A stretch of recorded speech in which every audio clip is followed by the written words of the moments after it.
Welcome to Agri-Pulse Newsmakers, where we aim to take you to the heart of ag policy. I'm Spencer Chase. Our guest this week is USDA Undersecretary Robert Bonnie, who brings us the latest on the Department of Agriculture's farm program and conservation activity. But first, here's this week's headlines. Ag Secretary Tom Vilsack announced more than $772 million worth of investments for rural communities. The projects are focused on expanding internet connectivity, drinking water, and wastewater systems. All told, USDA says more than 1 million people across 45 states and 2 territories will be impacted. The department also announced the next round of Reconnect program funding will be available starting March 22nd. The program has already invested more than $3.7 billion to deploy rural broadband across the country. A new industry-funded life cycle analysis shows soybean producers and processors have reduced their greenhouse gas emissions nearly 20% since 2015. In a report funded by the United Soybean Board and National Oilseed Processors Association, the global warming potential of soybeans was lowered 19%, and that of crude soybean oil was down 22%. The measurement allows for comparisons between different greenhouse gases. USB and NOPA pointed to increased crop yields and improved conservation practices as some of the many factors for the improvement. And finally, the Biden administration announced a $500 million investment for USDA's Forest Service wildfire crisis strategy. $400 million will help reduce wildfire risks on 21 high-priority western landscapes involving 550 communities. The rest will go to the newly created Collaborative Wildfire Risk Reduction Program, which focuses on other high-risk areas. The money is partially funded by a $5 billion infusion into Forest Service programs by the Inflation Reduction Act. That legislation also funneled about $18 billion into several conservation programs at USDA. Undersecretary Robert Bonnie heads up the mission area that includes USDA's Natural Resources Conservation Service. He says the funding is being sent out the door to farmers seeking backlogged assistance. We're able to get more funding out. Obviously, we got nearly 100% of the EQIP and CSP out last year. Same thing on the conservation easements, and we've done the Regional Conservation Partnership Program in a way that we combine multiple year funding. So we feel like we're ahead of the game there. But because of the outreach we've done, we think we picked up more demand. We've got new customers coming in, and so that's a good thing. There's a lot of demand out there. The task gets bigger in the out years. We're working on a lot of efforts to improve our partnerships so we can do a better job of servicing our customers. There's a lot of streamlining going on. That's really, really important to make sure we make it easier to get into these programs, and then we'll add some staff as well. Mm-hmm. You mentioned staff, and that's something I want to follow up on because obviously the Inflation Reduction Act spells out specific program-by-program investments, but the Congressional Budget Office comes back and says that they don't think USDA can necessarily utilize all of that funding because of current staffing constraints. I'll ask you, with a little bit of time to staff up, do you think, and does USDA plan to in the near term, get these dollars allocated the way the IRA prescribed given staffing constraints? Yeah, we're confident we can get the dollars out. We've shown that in the first year, and we're confident as we go forward we can get these dollars out. We're streamlining our HR processes. We've also got to think about training though. So it's not just staffing. We've got to train as well. The chief and others thinking a lot about how do we do a better job of training folks when they come in. Staffing alone isn't going to solve the problem of getting these resources out in an efficient manner. Partnerships are going to be critical, and streamlining is going to be critical. You've already seen some of the things we've done in our conservation easements, Regional Conservation Partnership Program. We'll do more in the coming weeks as we put out the next tranche of RCPP funding. There'll be more streamlining there, and so that's going to be an important part of the puzzle as well. Mm-hmm. Setting aside the conservation programs for a second and focusing on the Farm Service Agency, staffing issues across the country there as well. How do you feel about the current state of the, I'm not going to ask you about the quality of the workforce. I was raised by an FSA employee. I would never. But the quantity of your workforce, how do you feel about that at this point? We've looked at a range of options to make sure we both can get new folks in, but retain those we have. We provided some retention bonuses last year for our younger staff, or more junior staff, I should say. And we're looking at all tools to keep people there pay, or there are other things we can do to attract more folks. For someone who's in the last year, first term of a administration, you think a lot about these issues of making sure we retain the folks we have and get new folks in. So there's a lot of work here behind the scenes on HR, pay, and other things, critically important to FSA. We'll have more from USDA Undersecretary Robert Bonnie right after this. Farmers are always there for each other. We shed tears together, we celebrate together, but we also grow together. Farm Bureau is the largest general farm organization in the country. We have the farmers' back. If you're a farmer and you're not a member, we would welcome you into our Farm Bureau family. And if you want to know more about agriculture, come be part of this great family. Regenerative poultry production is a process by which nature can actually recapture and restore the energy that is being taken out of a space. Farm Credit helped Rahi build his dream of regenerative poultry farming and encouraging fellow immigrants to find community in agriculture. Nothing beats a farm. I'm just pursuing happiness. Learn more at farmcredit.com/beginning. Welcome back. Just shy of 1 year after USDA began signing contracts under its Partnerships for Climate-Smart Commodities program, Undersecretary Robert Bonnie says the lessons learned are numerous. Good news is we're seeing enrollment, we're seeing excitement out in the countryside. I think this year's a pivotal year for us, right? We've had the projects have had some time to work on enrollment, and so I think signups are going to be important this year. One of the issues that folks are talking about is data reporting and some of those issues. How do we ensure we're getting the right data and that we're keeping strong incentives for producers to sign up? And then there are issues around, folks are asking, wanting to make sure that producers get value from producing climate smart commodities and that we do a good job of tracing it through the supply chain. And so there are conversations about how do we track it? How do we provide, make sure that data goes along with those commodities? And so a lot of learning to do there. I think these are pilots. We're going to learn out there, but I think the big picture is we're really excited about the year to come. We think there's a lot of opportunity out there, and we think there's a way to showcase American agriculture as a champion of climate smart agriculture. Mm-hmm. You've got a lot of projects across a lot of swaths of American agriculture, a lot of different kinds of data being collected. But I wonder, how do you go about, or can you even turn that data into something that's a little bit more standardized and will be accepted across not only the United States, but globally in terms of the rewards and the benefits of these practices?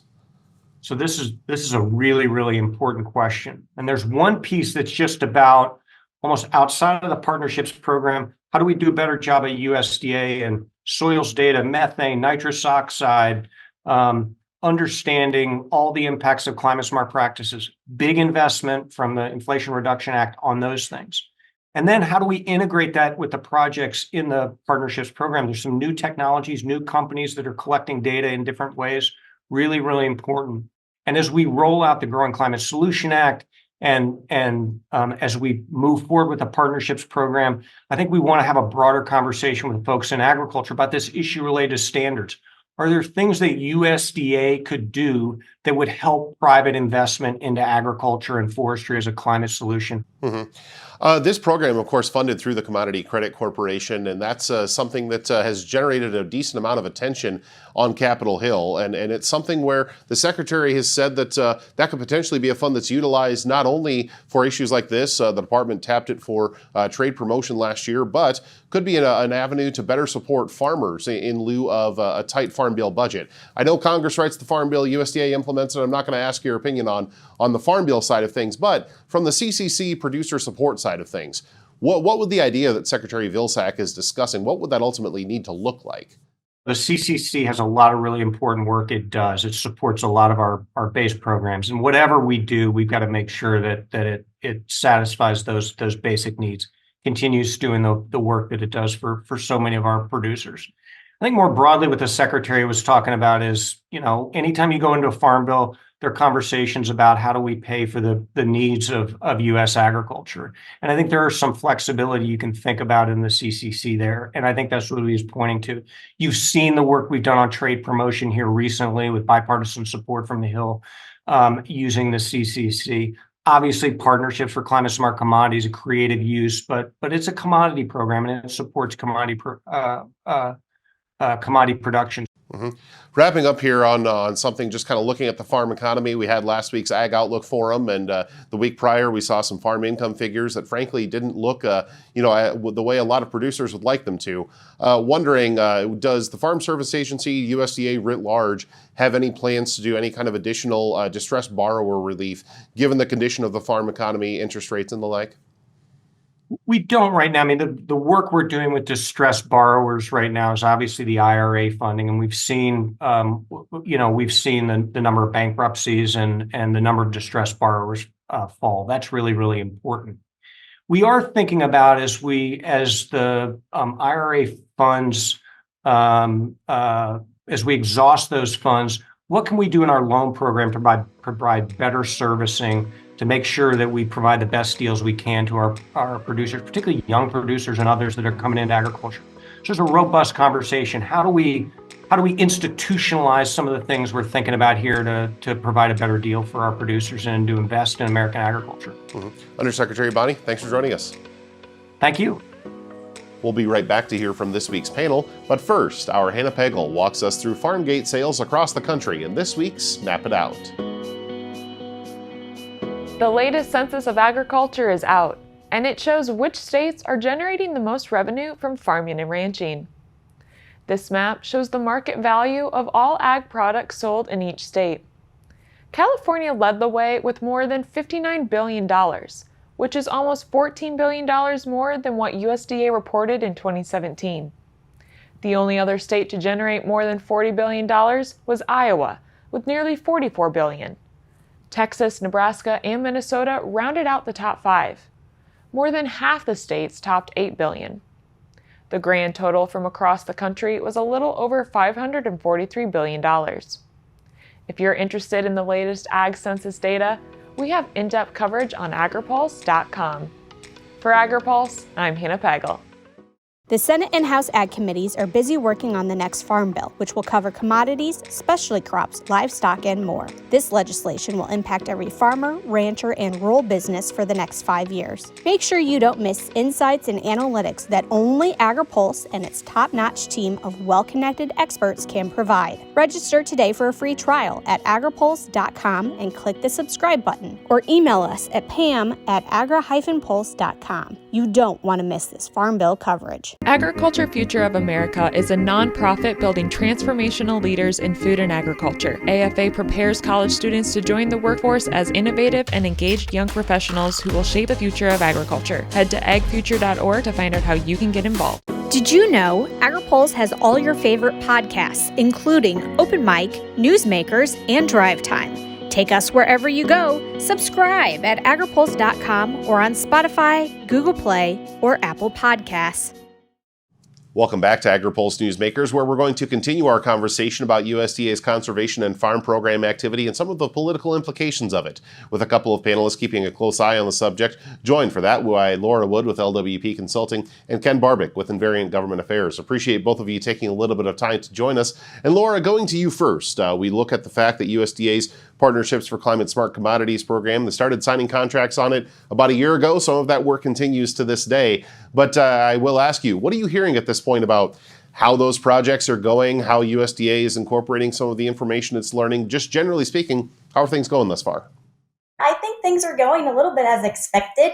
Some of the projects are further along than others, and it's going to take quite a few years to kind of see all the data collected. So in terms of how it's going and how it's impacting policy, I think it's a little premature to think about how that might fit with this Farm Bill. But overall, with the IRA investments and what's going on in these programs, there's a lot of exciting work between the private sector and traditional conservation work that's been going on with farmers. Mhm. With the way this program is designed, I mean, so many pilot projects, so many things being tried at the on the ground level, but also potential for, we can have a discussion, and we will later, about whether or not this will have a farm bill impact. Ultimately, do you think this is going to be information that's going to be more useful for producers or policymakers once this program is all said and done? I think it will be for both. I think there will be some projects that show some clear, uh, strong pathways for MMRV in terms of any kind of additional ecosystem service value creation. I also think that, like this program, like a lot of what's going on outside of Farm Bill policy, for example, another IRA provision with 40B tax incentive, and it will inform 45Z tax incentive. So the future of the biofuels work around carbon intensity scoring is a huge driver of some of the thinking around what's going on in the pilots and how the projects are really showing you can include practice-based uh, data to improve scoring in federal models, in voluntary models, and in setting, even with own food and fuel supply chains. Mhm. Well, Ken, I want to bring you into the fold here for a bit as well, because we look at the fact that this program is unfolding, and also unfolding on Capitol Hill is the Farm Bill debate. Was something that potentially could have been wrapped up in 2023 in a different universe, but it's not yet, and we don't see a ton of early activity on it. I say all of that to ask you: is there potential now, the fact that this program is still operating and Farm Bill debate is still unfolding? Is there potential for some of this information to influence the Farm Bill? Or is the conservation title just already going to be too contentious with the debate about the Inflation Reduction Act and how to utilize that funding? When the Climate-Smart Commodity Program was launched, I think there was plenty of messages sent that it probably was not going to be, we weren't going to be seeing data come out of that in a time that was going to be able to influence the Farm Bill conversation in any significant way. I think we're probably still in that scenario, even if the Farm Bill doesn't get concluded in the next couple of months. But as some of these earlier projects come online, some of the contracts have been finalized and projects have gotten up and running. There may be some initial anecdotal information that comes out of them that could influence some of the policy making in the months ahead. We'll have more from our panel right after this. Farmers are always there for each other. We shed tears together, we celebrate together, but we also grow together. Farm Bureau is the largest general farm organization in the country. We have the farmers' back. If you're a farmer and you're not a member, we would welcome you into our Farm Bureau family. And if you want to know more about agriculture, come be part of this great family. Looking closer, seeing further. That's how we do it. At Curious Plot, we're driven to find what's next for agriculture, animal care, and food. We stay curious because that's what it takes to grow understanding. That's how we plot strategies and tell stories that get results time after time. Marketing, communications, and consulting that look closer and see further. Curious Plot. We can't wait to help you tell your story. Welcome back. Some on Capitol Hill have suggested the idea of restricting Commodity Credit Corporation's spending authority for the Secretary of Agriculture through the upcoming Farm Bill. But Ken Barbic with Invariant says that's a complex political situation. It's unclear exactly what savings CBO would generate at the end of the day for putting more restrictions on the CCC.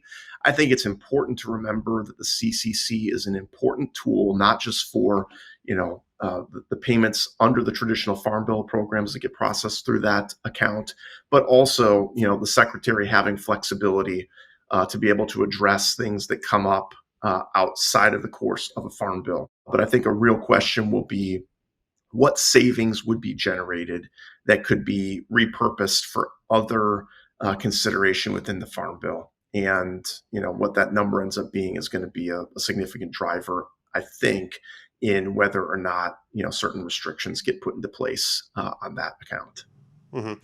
Looking at the Farm Bill timeline, we have heard Chairman Thompson say on the House side he'd like to move something by March. Of course, we're dealing with government funding debates now as well. But I guess I'll just ask you, do you think March consideration of Farm Bill kind of at the committee level is something that's still in play, or are you looking to later months on that?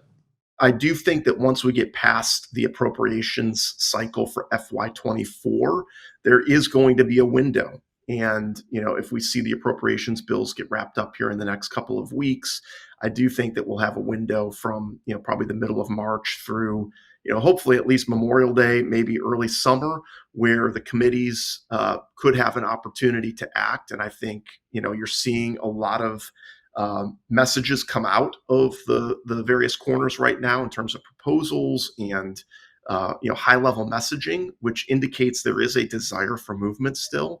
And, I think they will have a window to be able to have movement here in the next couple of months. Laura, I want to wrap up here by following up on some of the things that Ken mentioned there. Of course, the interconnected nature of government funding debates and Farm Bill debates, although not necessarily one and the same, a lot of connections between politics and policy and funding that will feed into the upcoming Farm Bill debate. Wondering, what are some things you're watching for in this upcoming government funding debate that will kind of lay out for you the politics, the process, the funding of the upcoming Farm Bill? Yeah, I tend to agree with a lot of what Ken said. Maybe we'll see some text in April, but the macro drivers are all about spending. If we don't have 24 appropriations done in the year we're operating, it's really hard to start a 25 process. The question around what do you get for what you spend, it's getting harder to justify. So just like we're continuing our PROPs, we're also able to continue the 23 Farm Bill with extensions. And sometimes these extensions provide more funding than new bills that face cuts. I think that we're also in an election year, right? So one key challenge for not just the spending questions, but the Farm Bill spending are that many deal makers are leaving Congress. We have 48 House members and 9 Senate members leaving. So, a lot of these are key people that cut deals. And so legislating might get even harder next year. I think at the end of the day, the Commodity Credit Corporation is to stabilize markets. The Farm Bill is to prevent catastrophic challenges and be a risk management tool. And really, the cost of production is getting higher and higher, and farm income is projected to have a challenging year next year after many good years. So I think with all the grain that's still out there, with the pressures for the really strong planting season, not really seeing prices increase, we're probably going to be writing a Farm Bill under slightly different economics than we're at today. Very good. Certainly interesting times in farm policy for a lot of reasons, but Farm Bill, conservation, CCC spending among them. Ken, Laura, thanks for joining us. We'll be right back with more Agri-Pulse Newsmakers, but first, our Hannah Pegel walks us through some trade projections in this week's Ag by the Numbers. USDA's Economic Research Service says pork could be king on the export market over the next decade. This chart shows the volume of pork, broiler chicken, and beef exports from 2003 to the estimated numbers in 2033. You can see pork shipments are expected to surpass chicken by 2028, which would be the first time that's happened since 1976. Why the big growth? Analysts point to higher slaughter rates, more pigs per litter, and bigger inventories across the country. USDA figures also show broiler chicken exports could reach more than 8 billion pounds in 2033. Beef exports are projected to fall through 2025 before gradually increasing through 2031 and then decreasing again to finish near 3 billion pounds. For Agri-Pulse, I'm Hannah Pagel. It's not as simple just to wake up one day and go, I want to be a conservation farmer. You're changing how your farming practice is done. You're changing your operation. Farm Credit supported John and Kelly Watley as they shifted to more sustainable farming, improving the environment where they farm and live. Learn more at farmcredit.com/climate. Don't miss the must-attend policy event of the year. Register now for the 2024 Agri-Pulse Ag and Food Policy Summit. Hear from the diverse players who are trying to revitalize rural revenues as we examine the forward-looking ideas that will drive policy decisions for this year and the decades ahead. The summit takes place on March 18th at the National Press Club in Washington, D.C., and through our virtual experience. View the agenda and register today under the Events tab at agripulse.com. Thanks again for tuning in for another episode of Agri-Pulse Newsmakers. Before we let you go, here's what's on the horizon for the upcoming week. Lawmakers face a Friday deadline on a partial government shutdown absent action on Capitol Hill to secure longer-term funding. And Newsmakers is hitting the road. Next week's show will be taped from the Pivot Bio booth Thursday morning at Commodity Classic in Houston. I'll be there along with Sarah Wyant, Phil Brasher, and others. Hope to see all of you there as well. We'll continue to follow the latest in farm policy news at agripulse.com. For Agri-Pulse Newsmakers, I'm Spencer Chase. Have a good one. Newsmakers is a production of Agri-Pulse Communications. For more ag policy news, visit agripulse.com.